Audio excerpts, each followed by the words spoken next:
Yo ho, a pirate's life for me. Guy, I'm sorry. I don't know why I started this episode like that. I just had this fixation of coming in here with a little Jack Sparrow action. Okay, let's just cut it and we'll just start over. What's going on, guys? Oh man, listen, I'm in a good mood right now. I know the Celtics lost a week ago and it's absolutely depressing and abysmal, but today's episode's not going to be like that. I had so many people come up and say, "Oh, Murph, it was a crazy episode being all depressive and stuff and sad about the Celtics losing." And that it was. That it was, and I hope you were able to find a little bit of enjoyment out of it, but I know I certainly didn't because the Celtics lost. But anyways, we've had probably the past month or so, it's just been hard Celtics conversation. So I'm not going to lie, as much as I did sit here and enjoy talking about the Celtics and their push to the playoffs and this and that, it will be nice to talk about some different other topics. And today's episode, we're going to definitely dive into some Red Sox baseball because they've been absolutely on fire. They're 8-2 in their last 10 games. They're currently sitting at 39 wins with 31 losses. So they're 8 games over 500 and playing absolutely crazy baseball out of their minds for that matter. So I can't wait to dive into that. But first of all, how are you guys doing today? Hopefully you had a fantastic work week as today is Friday. And with Friday comes the weekend. First official weekend of summer 2022. So hopefully you guys can go out and enjoy that, whether that's at the beach, at festivals, carnivals, card shows even, or Murph's Card Town and Sports Shop. Whatever works best for you guys. But definitely enjoy the first weekend of summer if you can. It is going to be blazing hot here in the New England, Rhode Island area. It's going to be 90 degrees both Saturday and Sunday. So if you guys want to come on down to the shop to cool down, you're more than welcome to. The AC will be on. It will be brisk and it will be chilly. Definitely a great way to cool down with the summer heat from the first weekend of summer. But besides that, ladies and gentlemen, I hope you're having a fantastic day so far, and I can't wait to dive into today's episode number 148 of Murph's Boston Sports Talk. Very exciting as we loom 150 episodes. That will be sometime in the middle of July. But without further ado, with further ado, I should say, definitely give the shop a follow on social media at Murph's Card Town on Instagram, Twitter, and Facebook. And if you're listening to this on YouTube, please give the shop a sub down below, as I would greatly appreciate the love and support that way as well. Okay, now without further ado, let's talk about the Red Sox and their crazy stretch of games where they're just winning series left and right. They won the series. They swept the Tigers. They won 2 of 3 from the Cardinals. They won 2 of 3 from the Athletics. They won 2 of 3 from the Mariners. They won 3 of 4 from the Angels. They swept the Athletics at the beginning of the month. The last series they didn't win was a split with the Reds the end of May, June 1st. So crazy month for the Red Sox so far as we're winding down the last week or so here in June, and the Red Sox have definitely heated up in lieu of the weather heating up as well. But I don't want to just sit here and talk about the Red Sox and such. We do have a lot to talk about them, but there's a story that I really want to dive into. And this is an article from NBCSports.com, and it is titled Red Sox GM Identifies Key Roster Need as MLB Trade Deadline Nears. So for those that don't know, the Major League Baseball trade deadline is July 31st, and that is, I don't know what day that is. What day is that? That is a Sunday. I know last year they moved it because I think it was on a Saturday, so I don't think they're moving it this year with it being on a Sunday. But this is an article written by Darren Hartwell. This article came out 22 hours ago, so almost a fresh day. And I'm very excited. Very, very excited. But the article, nonetheless, has great information, and I think that would be very, very important to go over. So let's just get into the article. Don't look now, but the Boston Red Sox are legitimate playoff contenders, and they need to act like it over the next month plus. After a dismal 10-19 start to the 2022 campaign, the Red Sox enter Thursday 8 games over 500, which they won. Now they're 9. And in the second American League wildcard spot thanks to a 16-4 now 17-4 record in their last 21 games. The turnaround means they should be buyers ahead of the year's August 2nd MLB trade deadline. Okay, so they did move it. They did move it in lieu of the deadline being on the weekend, which they never used to do before, but now they've been doing it. So which positions should they target? Ranking the top 10 potential Red Sox trade deadline targets. That's a link, but I do want to finish the article first because it's a good little read. Red Sox general manager Brian O'Halloran identified relief pitching as an area of focus during an appearance Thursday on WEEI's The Greg Hill Show. Quote, "Yeah, that is certainly a possibility," O'Halloran responded when asked if Boston may look to trade for a reliever. Quote, "When you talk to contending teams every year around the trade deadline, almost all of them want to improve their bullpen. So it's an area that you can almost always improve." Quote, "We have had some ups and downs there, but we've had some good performances, so we'll see how that goes." Furthermore, quote, "Up and down is an accurate description of the Red Sox bullpen, which has blown more saves, 14, than all but one AL team, the Tampa Bay Rays this year. Former All-Star closer Matt Barnes allowed 15 runs in 17 innings before hitting the injured list, while top reliever Garrett Whitlock is also sidelined with a right hip injury. Manager Alex Cora has patched together the late innings with a combination of Tanner Houck, Matt Strom, Jake Dykman, John Schreiber, and Hansel Robles, and those relievers have found success during Boston's hot streak. But the Red Sox may need more consistent firepower if in the bullpen if they want to be serious contenders. Quote, "Definitely an area that we're watching," O'Halloran said of the relief pitcher market. Quote, "When you want to win a championship and want to make the postseason, you have to be able to hold leads," end quote. There should be no shortage of bullpen talent available over the next month, with the Pittsburgh Pirates right-hander David Bednar, Detroit Tigers righties Michael Fulmer and Andrew Chafin, Chicago Cubs right-hander David Robertson, and old friend Daniel Bard among potential names to monitor. Dealing for a quality relief pitcher would require O'Halloran and Chief Baseball Officer Chaim Bloom to part with talented prospects. However, so it will be very interesting to see how aggressive Boston is on the trade market between now and August 2nd, with relief pitching likely a top priority. Now, to get relief pitchers at the deadline, especially those on expiring contracts, it's not very cheap at all. We've seen teams countless times do it over and over again. The Red Sox, the Yankees, the Cubs, the Astros even. Teams are known to do it. The Dodgers. You can get them for fairly cheap, especially if they're on expiring contracts. But if they're not, then maybe you do have to give up a quality prospect or two and just to bring them in. But yes, the Red Sox do have a lot of decisions to make between now and the trade deadline. I just want to double check that it is on August 2nd this year. Because August 1st is a Monday. Yeah, falls on. But that seemingly is trade speculation day. It's time, da-da-da-da, okay. That's so weird, though, that August 1st is a Monday, but whatever. Okay, August 2nd it is. But let's go to that little link that I was talking about earlier, ranking the top 10 potential Red Sox deadline targets. And this is in a separate article, but I still think it's something that we should cover here. Ranking the top 10 potential Red Sox trade deadline targets. This is an article that came out on June 21st by Justin Legger. And it is a very good little read here, completely separate from the article we were just talking about, as this came out 3 days ago. But this is also another article that I want to go over because with the trade deadline looming in just about 5 weeks or so, it's going to heat up, especially with Chris Sale possibly coming back, with James Paxton coming back, Garrett Whitlock, Matt Barnes. What are they going to look like when they come back from injury? So you do have pitchers on your roster that have had some talent or do have talent, but you're pitching very well right now. Plus your players, your position players, are playing well right now. So it can be a little deceiving that, where is the need for improvement?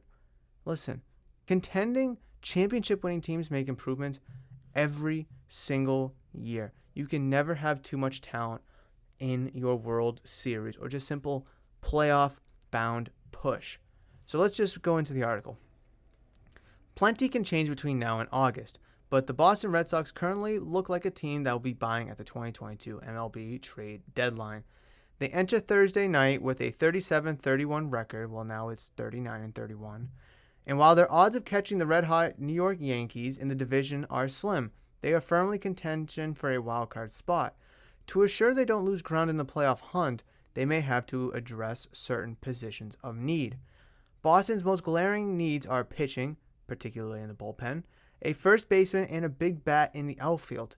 The order of importance depends on who you ask. Regardless, they'll have some intriguing options when the August 2nd trade deadline comes around. And here are the top 10 potential trade targets for the Red Sox this summer. Number 10. Now, I don't know if this is an order of importance from this guy's perspective or if they're just 10 names. I'm going to assume it's in some fashion of an order, but hey, I'll let you guys decide that. Let me know in the comment section here on YouTube or reach out to me via social media at Murph's Cardtown with your thoughts and opinions about these 10 names that I'm about to go over. Number 10, Andrew Benintendi, outfielder, Kansas City Royals. Sorry, I had to have a dramatic pause. Don't rule out Andrew Benintendi reunion in Boston.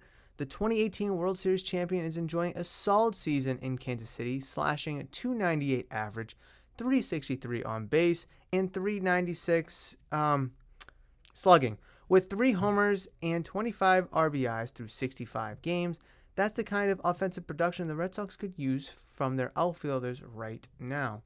Funny, you could have had him. Anyways, Benintendi might be the most realistic outfield option available this summer, but adding him would be a bit redundant. The Red Sox already have plenty of left-handed hitting outfielders, including Alex Verdugo, Jackie Bradley Jr., Frenchie Cordero, who they acquired in the Benintendi trade, and Jarren Duran.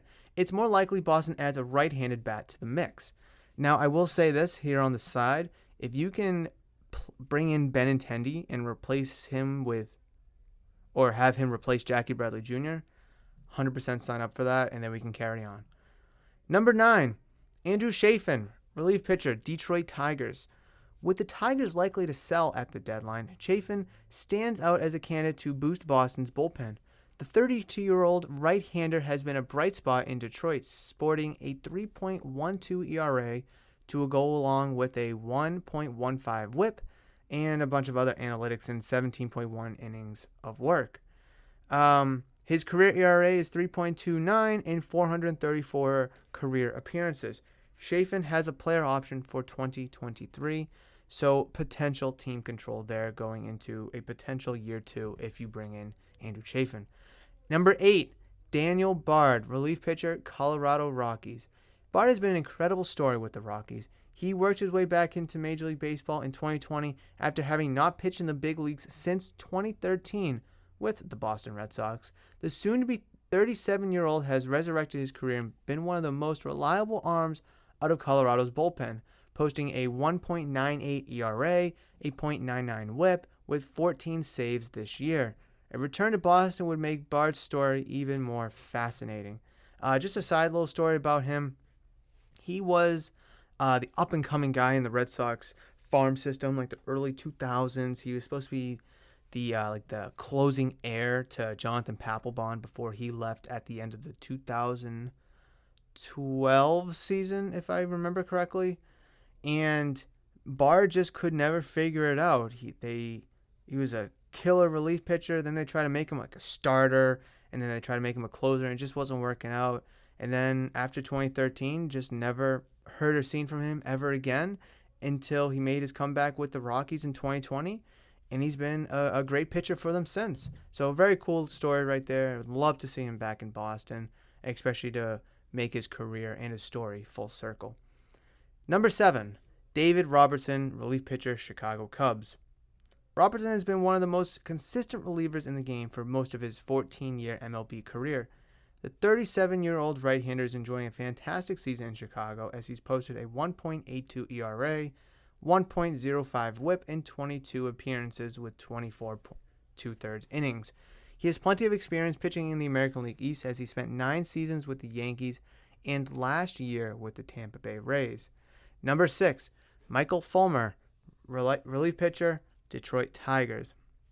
Fulmer never quite lived up to the hype after being named the 2016 American League Rookie of the Season, but he's carved out a role as a rock-solid reliever out of Detroit's bullpen. The 29-year-old righty has a 2.16 ERA, a .92 whip through 25 appearances with 25 innings pitched this season.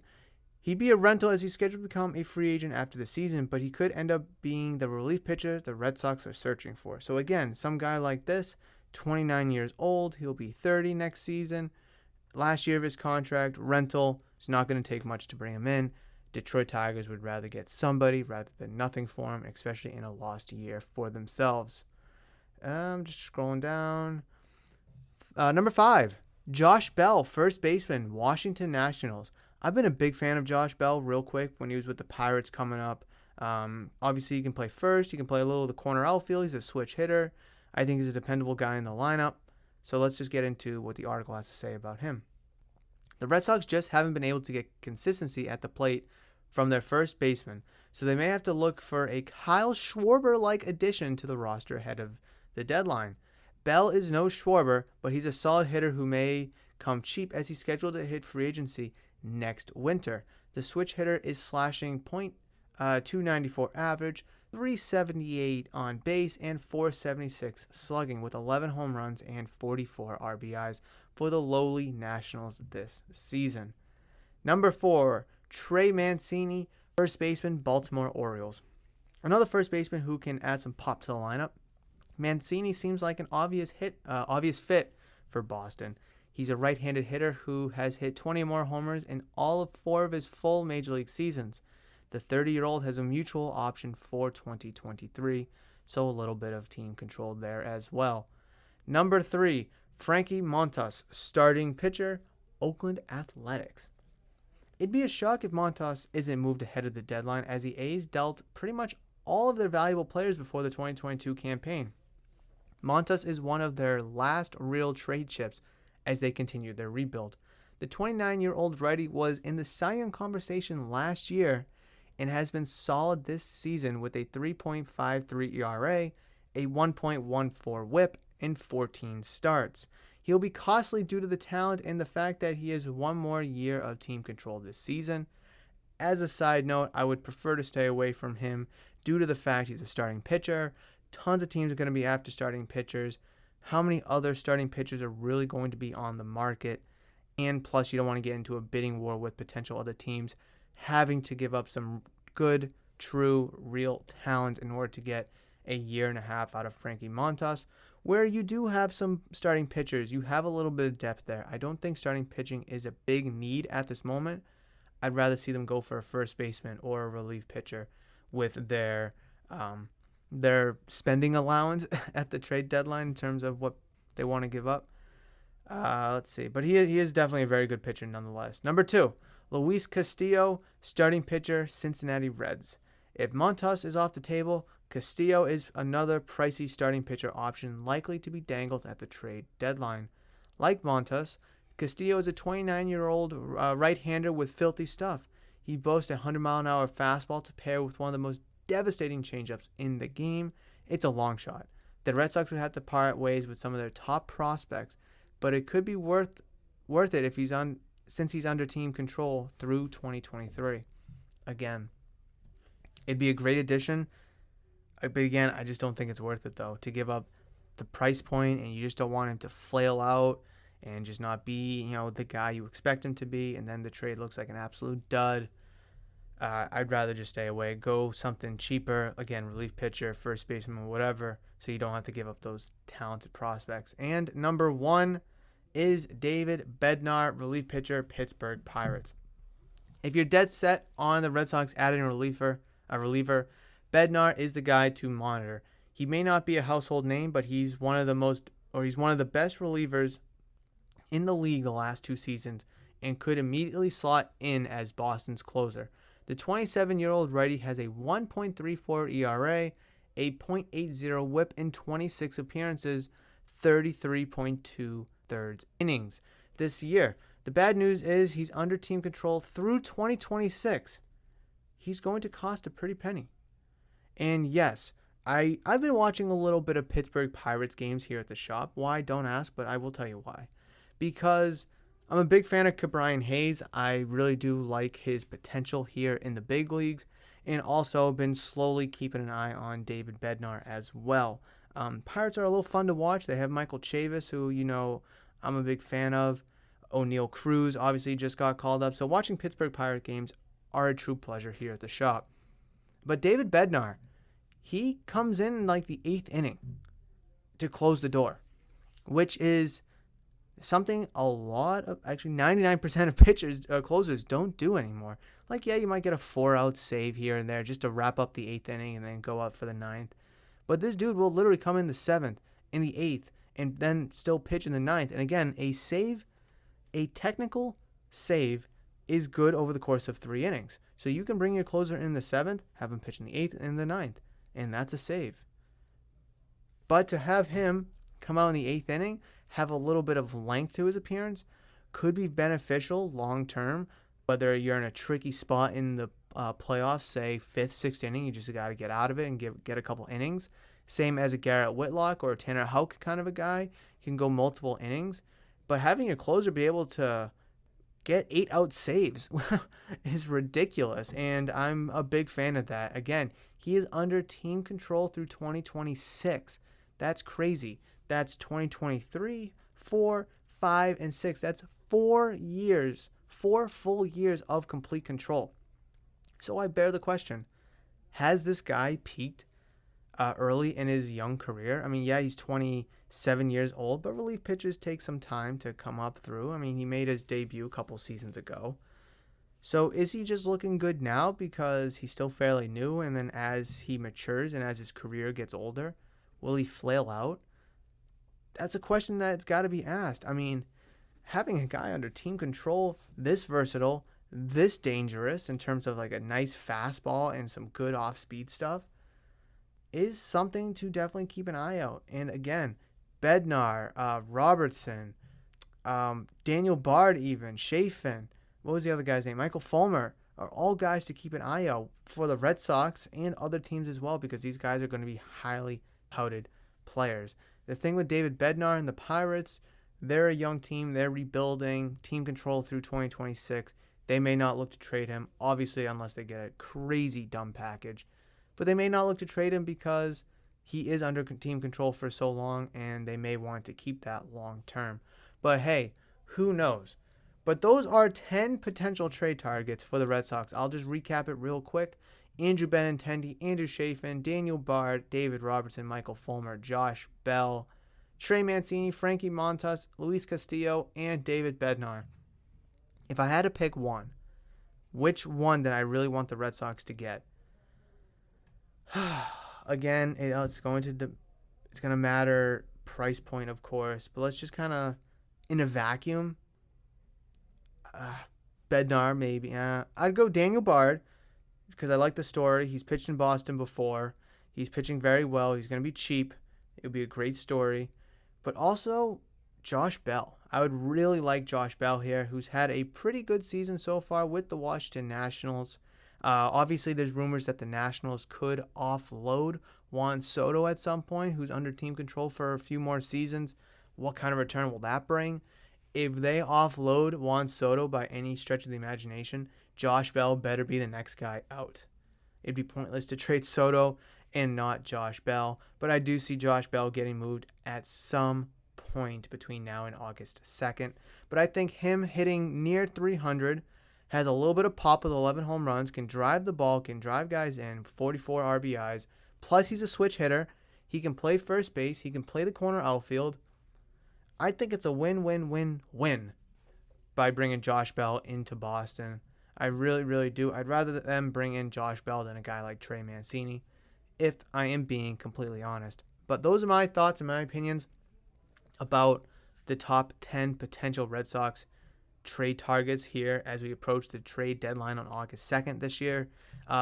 Was there any names that were missed from this list, this article, that you think the Red Sox should be focused on, a player that the Red Sox should be focused on as we soon turn the page in June, as we approach July, and then eventually August 2nd when we hit the trade deadline? reach out to me via social media at Murph's Cardtown. Leave your thoughts, questions, comments, concerns down below in the comment section here on YouTube, as I'd love to read and reply to those as well. So let's stay on the topic of baseball here, but let's just broaden our perspective and let's look at MLB as a whole.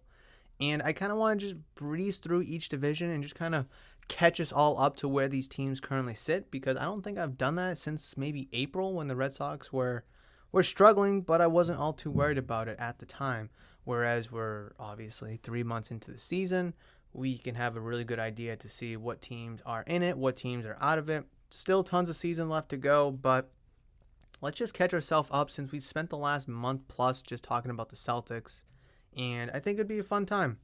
So let's start in the American League East, of course, where we have the Yankees sitting atop of the totem pole at 52-18 as we enter play today on Friday, June 24th.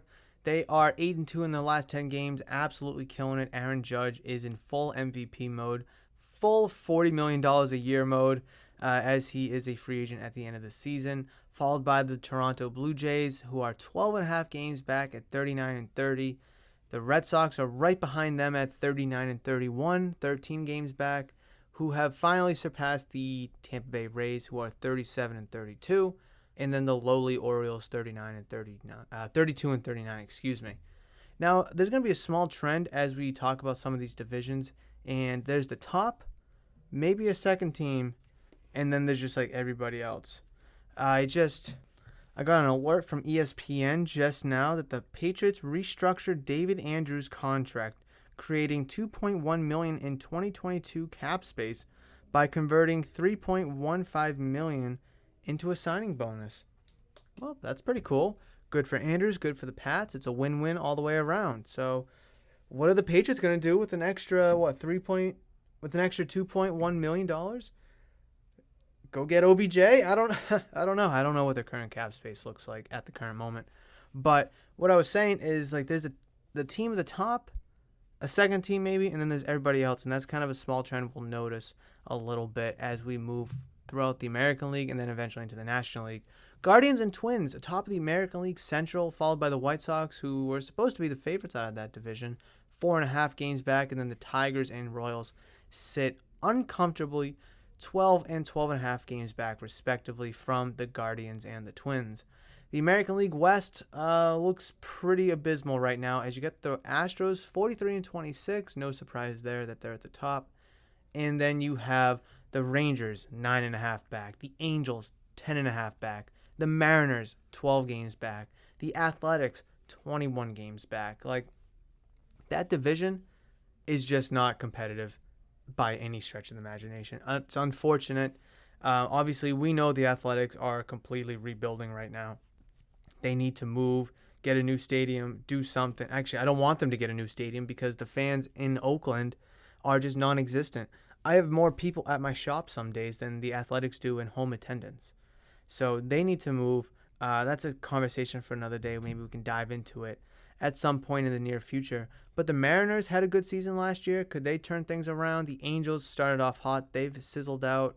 The Rangers are 6-4 in their last 10. Are they going to make any noise? I don't know, but I am a little sick and tired of the Astros being at the top of the division every year, because that division is just not competitive at all. At least you can look at the American League East and say you have the Yankees, Blue Jays, Red Sox, and Rays, who are all above 500.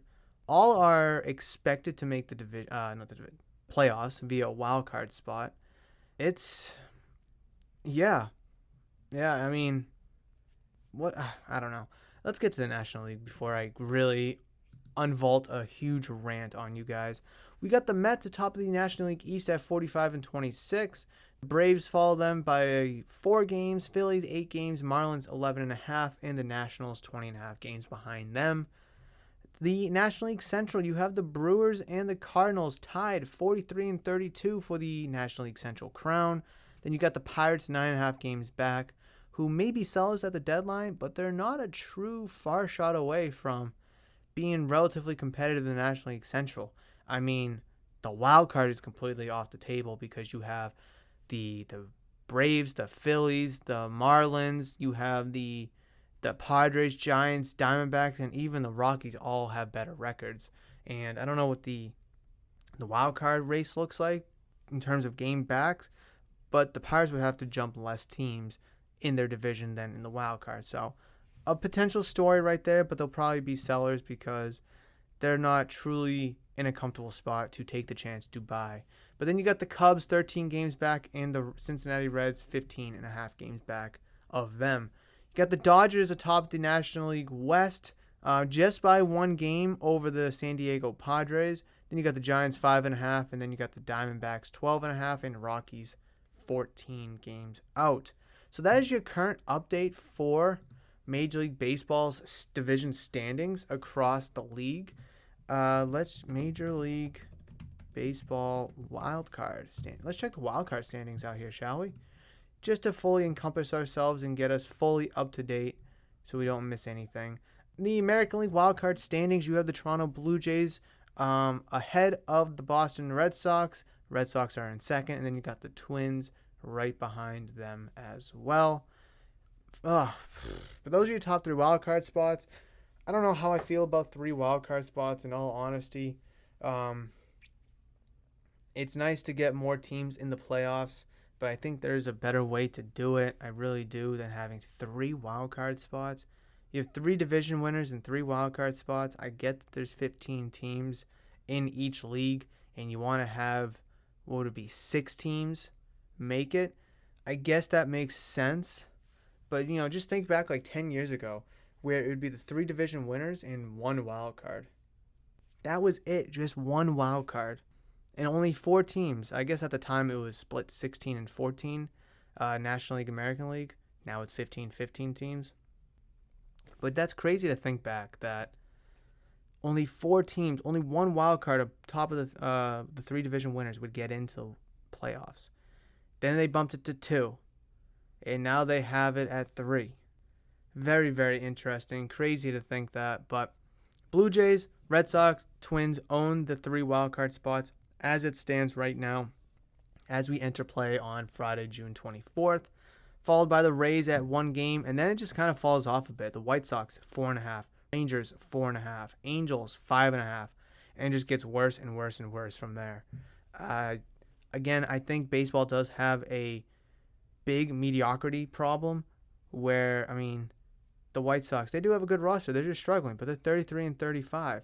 The Rangers, they signed Semien, who's underperforming, and Seager. They're 33 and 35. Yeah, they made improvements this year for sure compared to last year, but that division is abysmal. The Angels, you just lost Rendon for the season. You have the best player in baseball, arguably the 2 best players in baseball, and you guys can't stop shooting yourselves in the foot. You brought in Noah Syndergaard to pitch this year for you from the Mets, and you're still 34 and 38.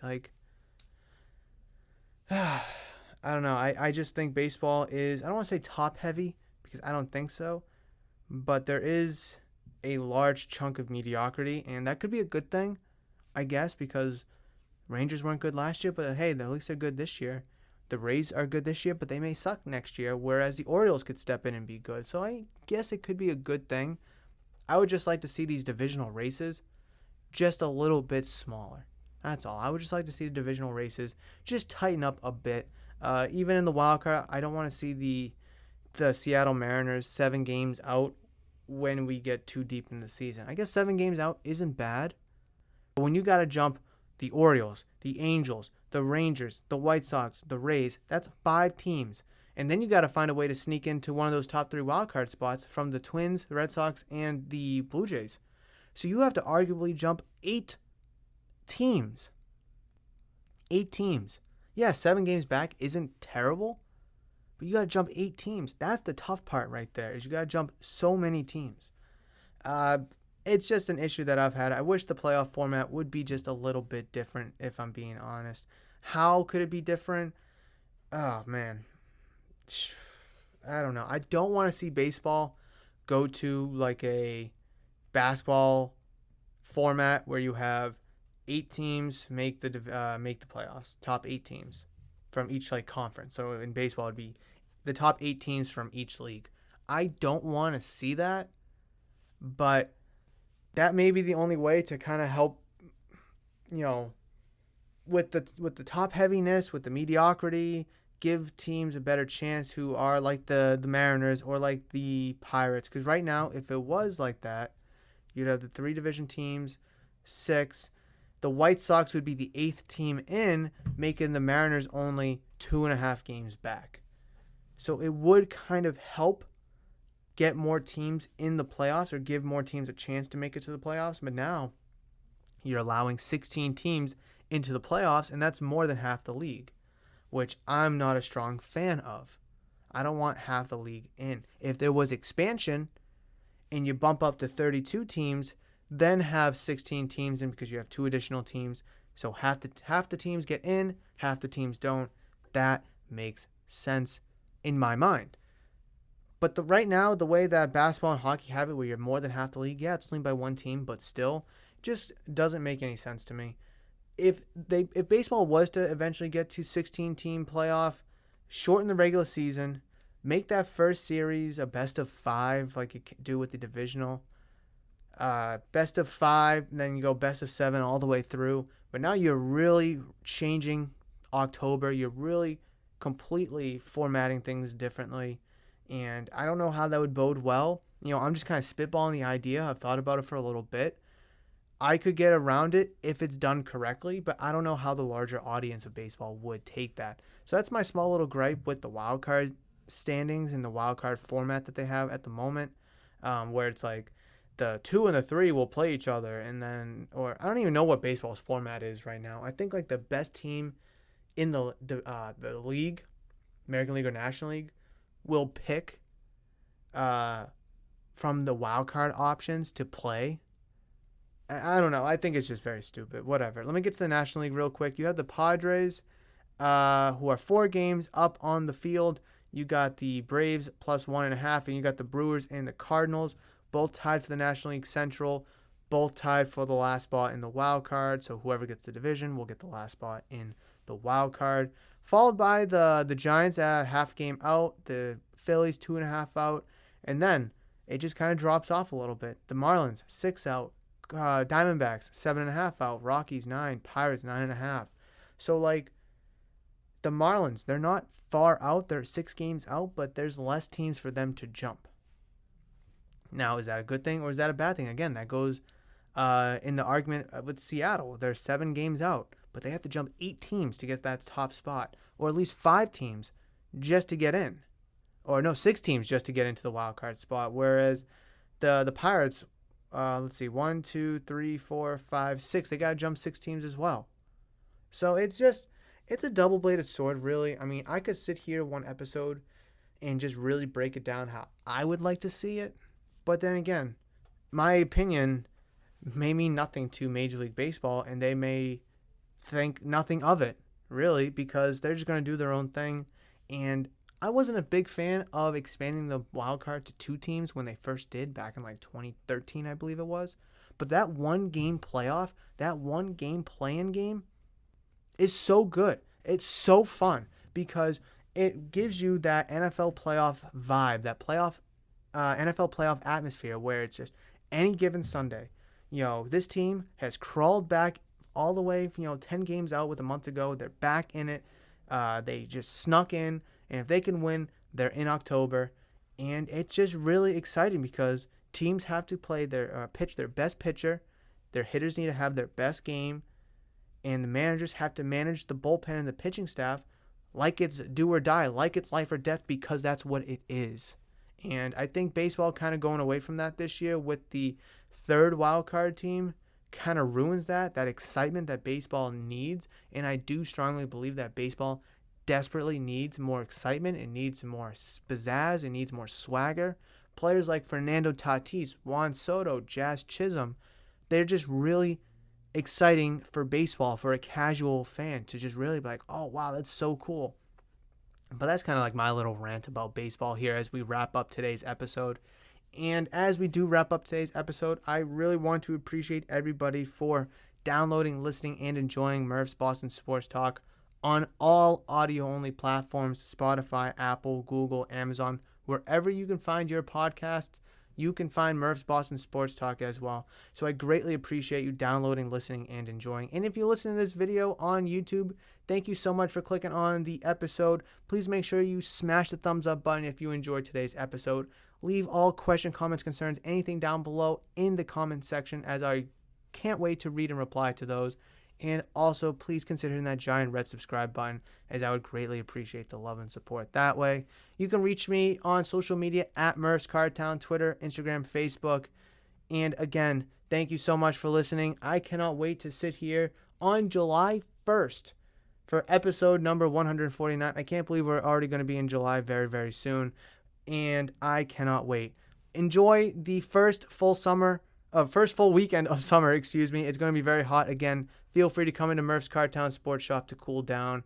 But I will catch you guys in the next one. But between now and then, you guys know that I love you, and I will always, always see you.